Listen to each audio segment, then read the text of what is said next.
Good morning, it's Tuesday the 20th of April 2010 and we're here at the Middleton site at the Meon, and for the first time since we've been doing this study, and this is day 8 of observation, the animals, as we are about to pan around and see, have actually made their way across the River Meon, which is the river here in the foreground, and they are on the other side, all of them, most of them resting.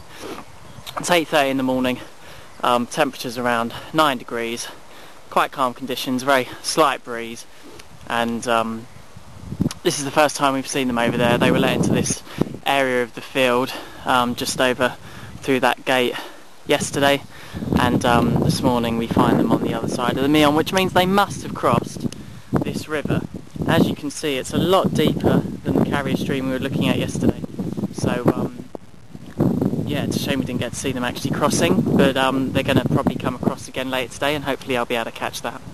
So we've had quite a sunny week, which is the reason for the mummified look that I've adopted today. I've been sunburned, so I'm trying to avoid that again. Just going to pan round and see the position of the cattle as they're on the other side of the River Meon, and on that side is a very large wetted area. You can see a lot of the animals are below the level of the river, and that is because there are many floodplain channels and also ditches containing pools of water. I don't know whether these areas are any more lush,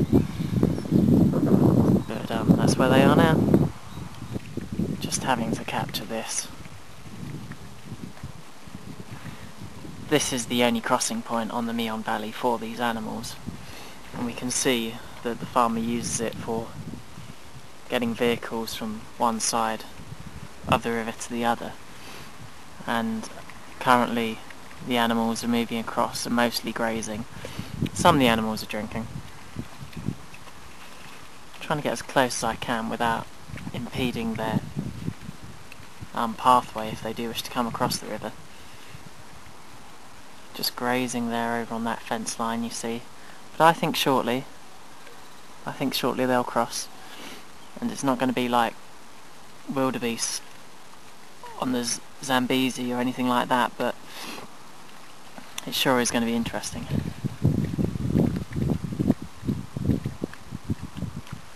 So I've moved just slightly along the river channel, and maybe this is actually the crossing point, because it does seem as though one by one these animals are trying to get across, but you can see they don't seem particularly fond.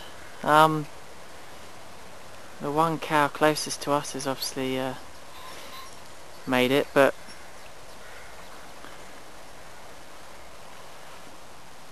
it's interesting, the water flow there is quite fast, and so we can see the cattle again looking quite anxious, trying to make their way across the river, and I really don't want to put them off, so I'm going to come a little bit further back, and we can see the first bullock has made it across, and more are venturing now. This is the main Meon Valley channel, the main River Meon.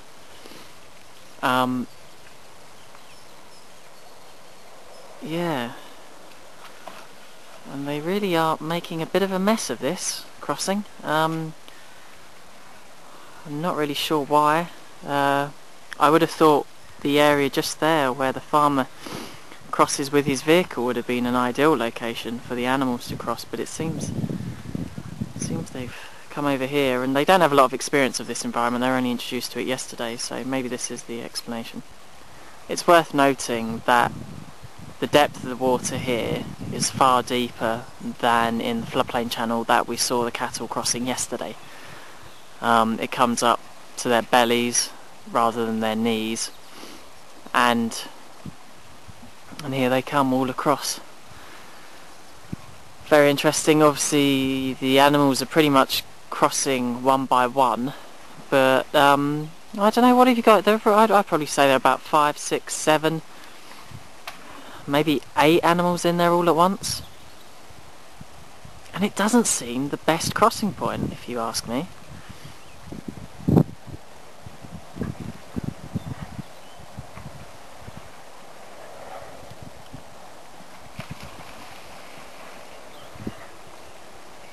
must say some of these bullocks do seem to be making a right royal mess of coming across. And if we look at the bank that a lot of them are trying to get up, it's you know, not shallow by any means. They're really having to pull themselves up with their forelegs. As we see some more of the animals crossing now. I mean, look at this, they're really making a pig's ear of it. One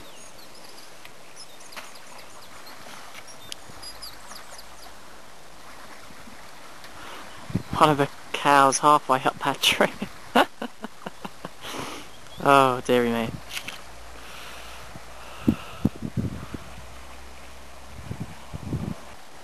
So it's quite clear that at this stage, or at least this time of year for the most part, the main utilisation of the river channel is as a means from getting across the river.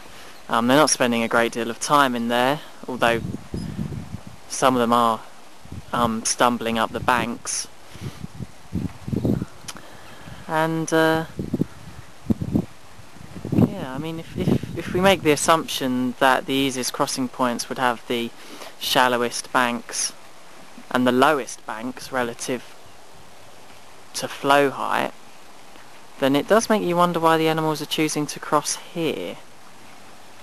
Because as far as I can see, as provided by evidence of this part of the riparian environment, it's not the best point to cross over there. Now, I don't want to concern the animals or startle them, but I did want to get closer, particularly to see the river. Now, if we look in the centre, clear gin-like water, and just at the edges here you can see fine suspended sediment. You can see the plume and the difference between the main channel and these areas of ever so slightly slower flow at the edges. And it's very hard to see how these aren't being caused by the animals. The net effect, if I'm being honest, is probably negligible, but as we just see some more of the animals coming across here, obviously probably within 10 metres of this bullock here.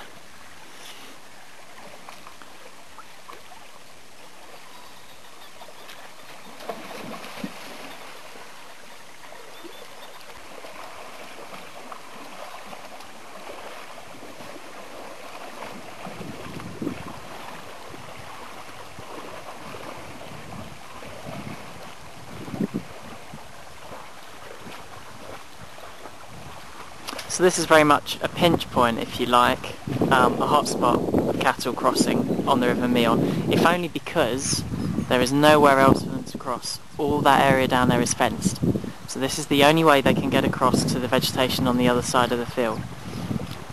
But it is clear that they do this, and anybody who was suggesting that the animals don't, for whatever reason, cross rivers, it's certainly not the case here.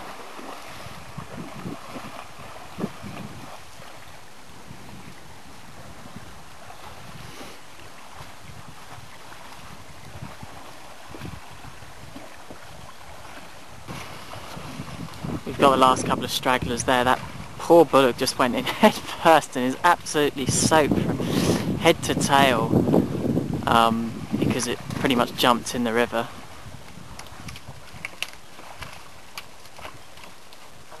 And I'm sure Simon Dixon would be very interested here to see the inputs of LWD as the animals walk across and break up the branches from that dead wood just there.